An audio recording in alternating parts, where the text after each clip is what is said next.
paper I presented this morning was a paper with Professor Cesar Gallo from Venezuela, and it was a research that was funded by the Central Bank of Venezuela, and what it tried to do was to explore how to compute a new measure of multidimensional poverty for Venezuela with the data that exists.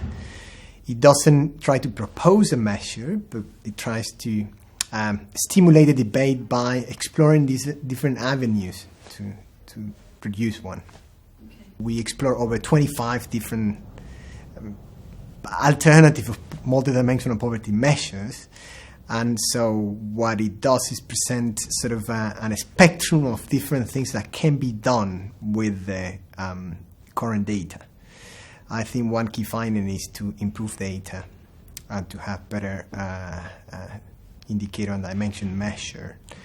But also a key finding is that it can be done, that even in the different versions that we look, poverty is reduced. So in terms of the finding would be probably similar, but you could understand better what is that it was reduced or not, and on what pace if you have better data. Well, it's particularly a good moment now with the post-2015 agenda. So there's a big discussion on what is poverty and what are the dimensions of aspects of poverty that should be monitored over time. And so we're discussing here how multidimensional measures can complement and add value to income poverty, but also to MDGs indicators. So it's a very good time. And the discussion has just started.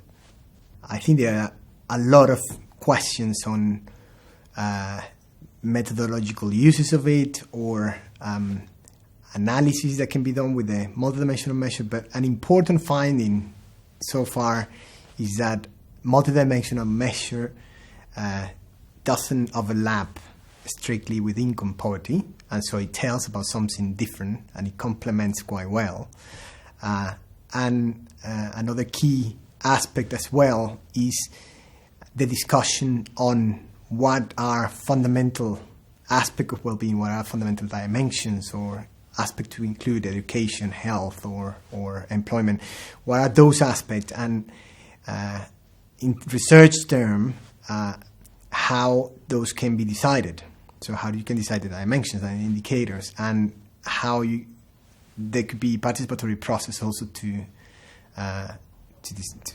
contribute to decide on these dimensions, or international agreements, law, human rights, and social rights agreements, and how these can link together. That again brings the discussion of the post-2015 agenda and the broader debate that exists at the moment. So I think that more than a finding, is a really interesting research agenda. It's reassuring to see how different papers come to very similar conclusions. There's not an overlap between multidimensional poverty and income poverty, and that each of us has worked in a number of countries.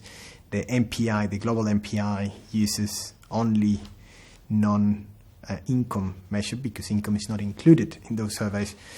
Now, all these surveys, all these analyses show that there's no overlap, and also study the extent to which they complement and how they do. So that's just interesting to see.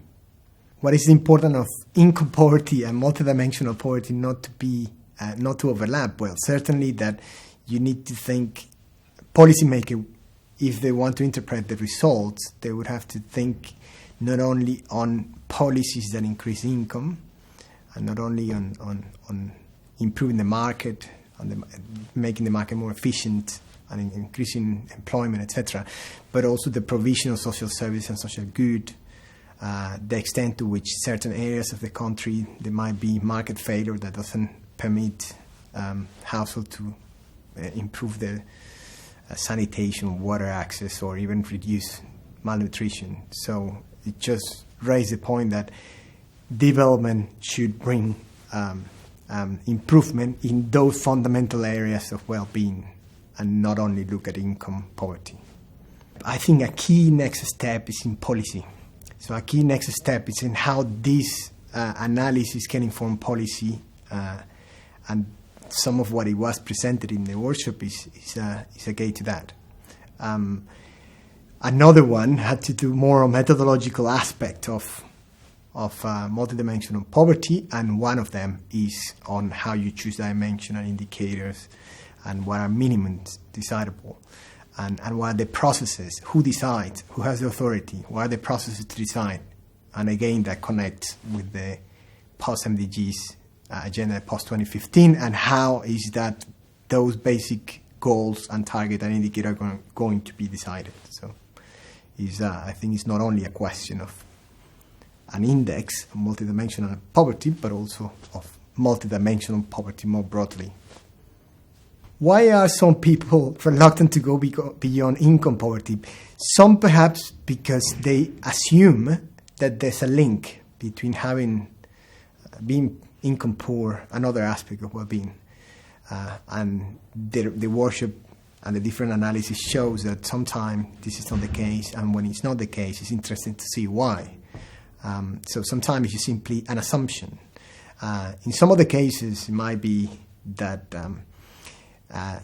it could put extra pressure in the government and the roles that they have in reducing poverty. So there might be a mix of reasons why governments or policymakers don't see the uses of or focus too much on income poverty.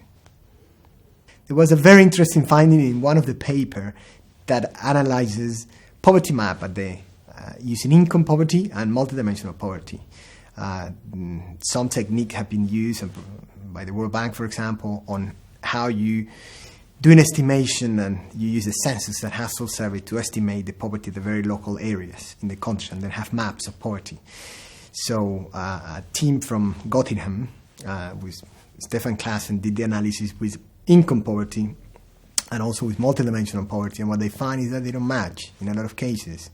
And that's quite interesting, because the multidimensional measure at those local level is actually a real measure, because the indicators are in the survey. So people actually lacking nutrition, nutrition is not included, but lacking sanitation or water, whereas the income measure is imputation through a more econometric process.